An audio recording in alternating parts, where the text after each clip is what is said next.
All right, hey YouTube, as promised, back out here in the garage, and I'm going to go through a few things. I haven't posted a video since we got the engine block back from the machine shop, so I want to show you where we're at with that, and then I'll just briefly touch on a couple other things. Now, the previous video that I uploaded, I believe it's part 19, that was uploaded today, the 23rd of September. I showed you the bore gauge measurements that I took before I took the block to the machine shop. And when we got the block over, it took them about a week. They called me back and said, you know what, you're looking pretty good. We think it's a standard bore.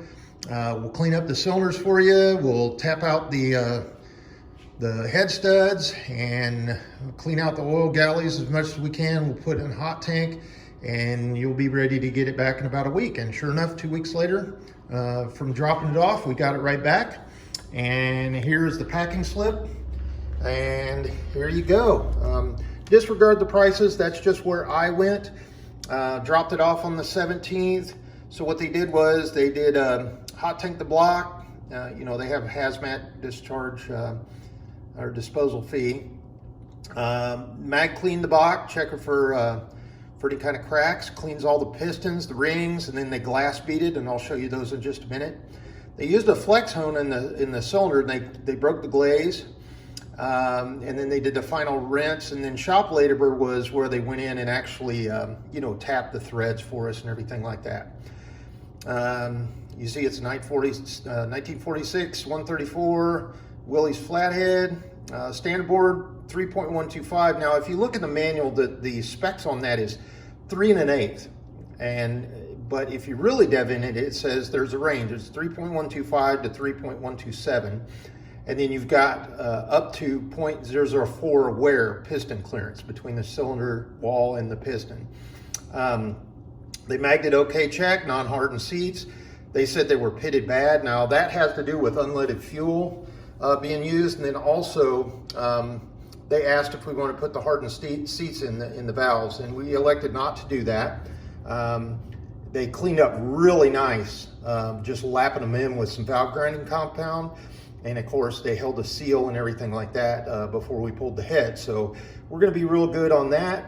And then the miscellaneous labor was to remove the head studs. Now I didn't want to do that because, well, I have a stud removal tool, just one of these old, you know, dual shaft kind of universal kind, but they were able to clean it first, and then, you know, the initial cleaning, and then get in there, heat up all of that, you know, if there was thread lock or sealant or something in the threads, get that kind of heated up and welded out of there, and then get it in a goo phase so they could pull those head studs out without, you know, doing any damage to the threads or anything like that. So that's where we're at on that. Alrighty, so the block itself, as you can see, I've got two, I've got the green and the red plastic gauge here to check the clearance and the oil clearance and the bearings on the rods and the on the mains. They were out of the blue and the yellow. I always go and buy all 4 colors just because the clearance range, you know, the green is 001 to 003, and then it jumps up, you know, 051 to 1, basically 0.2 inches, so, or mil. So I want to get, you know, all 4 colors, use the range that it calls for in the specs, see where we're at, and if we need to jump up to the next level, and then that'll tell us right where our bearings are going to fit. Now I went ahead and reordered standard size bearings because that's what came out, and the measurements, like I showed you in the previous video, were right on spec with what's in the manual. They're on the low end, so I think we're going to be fine with the standard rod and crank bearings. And here's the block. Went ahead and used the red for the block itself, just to show that we've gone in and we've actually got it back to specs. If you recall, the original Willys and GPW, military, they painted them gray, as we found out, but anytime they were rebuilt, they were painted red. And so we elected to go ahead and go with the red, just to say, you know, somebody's been in here, even though we're documenting everything, This will prove somebody's been in here, we've cleaned it all up, it's spec'd out. It is still standard. However, there are some things that we changed, and I'll show you what those things are. Number one, the Goyle Galley Plugs, the old square kind that go right here. We went ahead and used the just standard, I think they're 3/8 or so, oil Galley plugs. We used one here and then also in the back, and that's just your Allen head type, the new style. So we did that. Boy, they really cleaned this up. I'll tell you what, they got in there really good. I do have the springs, the lifters, the valves, and the cam back in. I know it's ass backwards, you're supposed to put the crank in and everything like that, but I had time to kill and I went ahead and wanted to get that back in there. Now, what came out of this oil galley plug here was that square-headed threaded nipple, okay? Now, that's what was in there. When I go to put the crank in and lay it in here, I'm gonna check and make sure we have clearance there. If that is anywhere close to causing any kind of interference with one of the counterweights on that crank, the machine shop actually gave me some Allen head plugs. He gave me 3 of them that will thread right in there. So I'll pull that stock one out and I'll put the new one in there. The oil galley plug here was a square-headed one. They could not get that out. It was basically welded and frozen in there. So they just ground it down. They didn't want to crack that. So that's going to be okay to stay. It's not going to interfere with any of the bearing cap or anything like that. So we're going to leave that one alone. But they got on all the oil passages, cleaned out everything. It's really nice. The head studs, now it's upside down, so I don't want to flip it back over because my bearings are coming tomorrow and Saturday, and I want to, don't need to move the block around too much there with the cam being in it. But they left the oil pump studs in. They're in good shape. Went ahead and reinstalled the oil galley plugs on the outside of the block. And then, like I said, I've got the, now I haven't set the valve lash. That's going to be coming. But I got all the valves in there, got the springs, got the keepers. And you can see that little white goo. That's just some assembly lube on there. Just to keep everything nice and lubed up so we don't get a dry spot. And then I crammed some back there in that rear bearing. Also on the faces of the cam lobes and all the bearing surfaces. And then, there aren't actually bearings that ride. The cam actually rides in the block. It's machined here and here. So you've got your, excuse me, pointing at the wrong one, here and here. And then there's your gear for your distributor and your oil pump there. So I've got all that lubed up and it's ready to go. They did discover, there's some, I don't know, casting marks in here. And then there was a couple of places where oh, here it is, right here, it was just, when they cast these in sand, they have a little places there where the metal kind of goos up. So you can see, that kind of chipped away. Didn't affect the block at all, but just wanted to point that out. No cracks, which is outstanding. And let me walk over here and I'll show you. Here are the cleaned and beaded rods, pistons, and ring grooves. Clean those up all real nice for us. There's still a little bit of carbon on the head or on the faces of the pistons, but not in any bad shape. No cracks in the rods, everything was straight. They're all weighed and measured. Still got the bearings in here, so I'll pull those out. And luckily they left my PAL nuts on here because I will reuse those when I reassemble the rod caps on the bearings. So clean, shiny, I wouldn't call it rust, but this is just the original metal there. So, and the video before the previous video, I believe it was number 18, I talked about the standard size bearings here, and I think I mentioned that we would be able to reuse those. I didn't mean we were going to reuse the actual bearings. What I meant was we were going to be able to reuse the size of bearings. Now, I still need to clean up the crank. Okay, and I need to get that all polished up and ready to go back in, obviously. And then the caps here, they did go with the blocks, so those have been cleaned and hot tanked. But I need to go ahead and get those cleaned up just a little bit because they've been sitting on the table here. But I do need to clean up that crank and just kind of wipe and polish some of the goo off of there because all that old oil and crud that was on there. And then one of the things I'm definitely going to make sure is, as you know, make sure your bolts for your flywheel are in your crankshaft before you put your bearing caps on and seal up your caps, because you have to take it all the way back apart just to get those bearing or those bolts back in. So I'm leaving them there so I do not forget. Got the 2 studs and then the 4 bolts sitting there waiting.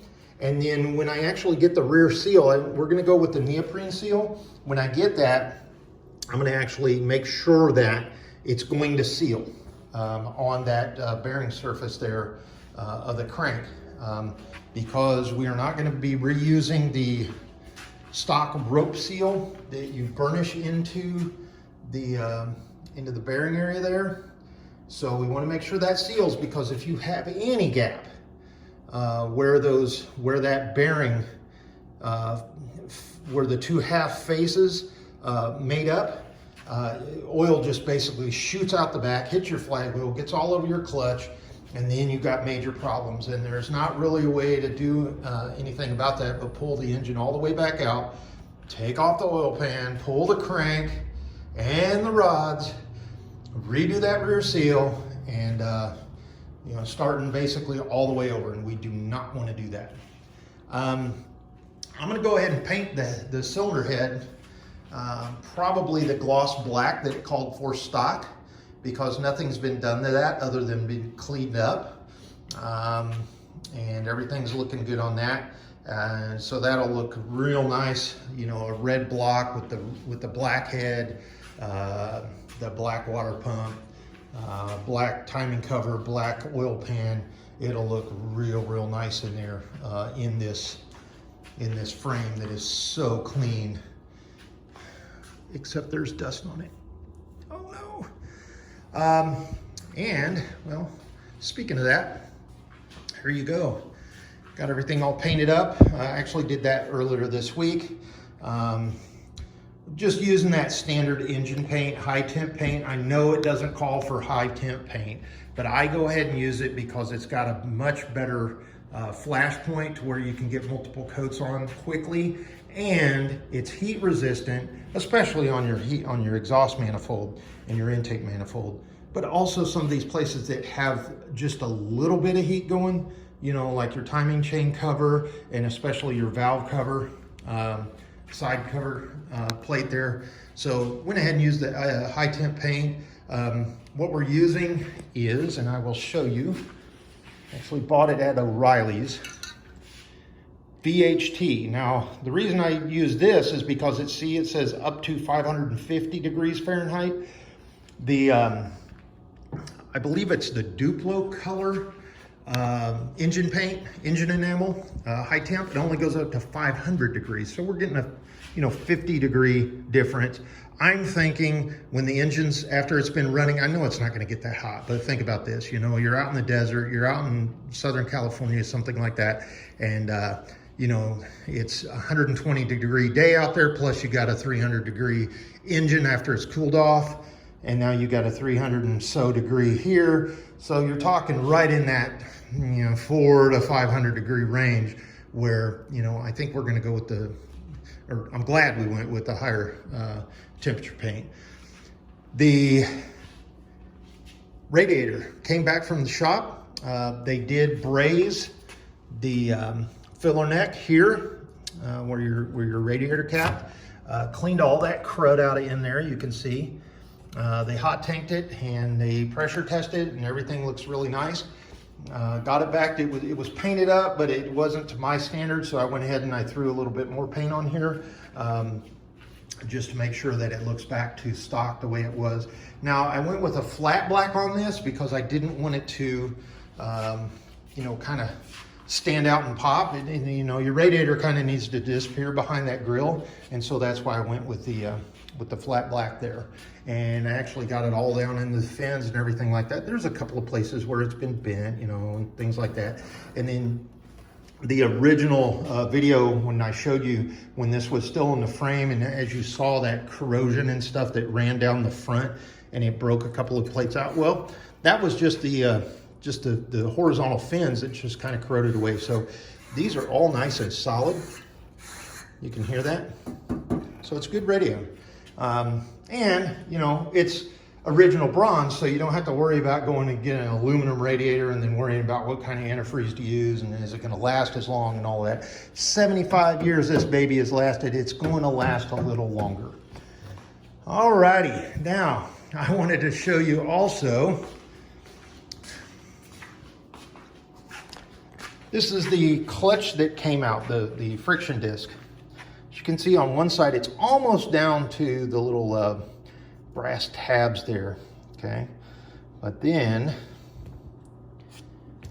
boo, completely smooth. No grooves, nothing. All the way down to the tabs, the little rivets there. Luckily, I cleaned up sorry about the flash rust there, but I cleaned that up. Didn't catch any of my fingernail on any groove or anything like that, so that's a real nice face to put a brand new clutch on once I, you know, clean that up. And I'll use some emery cloth just to get that flash rust off there. And then likewise with the actual pressure plate there, it's just flash rust and it's got some dust on there, like some brake dust stuff. So I'll get that cleaned up and wiped off before we reassemble. But I did want to show you that. So here's what a brand new friction plate should look like. You got your grooves here, you got your rivets are down in there, probably about a good, oh geez. Oh, let's see, about, I don't know, 1/16 of an inch or so, 32nd of an inch. But there's one side, and there's the other side. You've got your nice grooves there, so a lot more friction material on a brand new clutch, okay? And also the springs are a lot more healthy than the ones that are 75 years old. So this will be a wall ornament for someone. And like I said, I like going back to the original Temp bearings. The part supplier that I'm using sometimes send you things like this, which are high quality bearings. However, they're Japanese manufacturer. As you can see, there you go. Made in Cone, Japan. So Japanese bearings, not a bad thing. However, I want to make sure the specs and everything are exactly perfect. I am very retentive when it comes to that, so anally retentive. And then I've got some Mickey Mouse stuff that shows up just randomly throughout the week. I get these little boxes for backorder parts. Not that I need it right now, but there's my engine flange gasket, radiator support rubber bushing, and the nuts and the lock washers to replace the old ones. And then I got my brass washers for the remainder of the braking system. And then I got my new Zert for the bell crank. And just Mickey Mouse stuff just shows up, and you're like, what's this part number? And you have to go to their website and look it up and figure it out. So I will also share what we're using as far as gasket sealer. Use this. It's the right stuff. It really is. I buy the little tube like this because it lasts you'll do the whole engine right there with that one tube. That'll do your timing cover, your water pump if you want to, and your oil pan and everything else you need to do on the block. And then I've got the red thread locker, the high temp, which I'll use for the cylinder head bolts. Other than that, there you go. She is a sharp looking little hot rod, and she's gonna look real nice contrasted to that frame. And when we get the body on, it's gonna kind of break a heart that's covered up and everything. But and then one last thing, and I'm sorry for walking all around the garage here, but did want to show you this. Oil pump cleaned up real nice. Excuse me.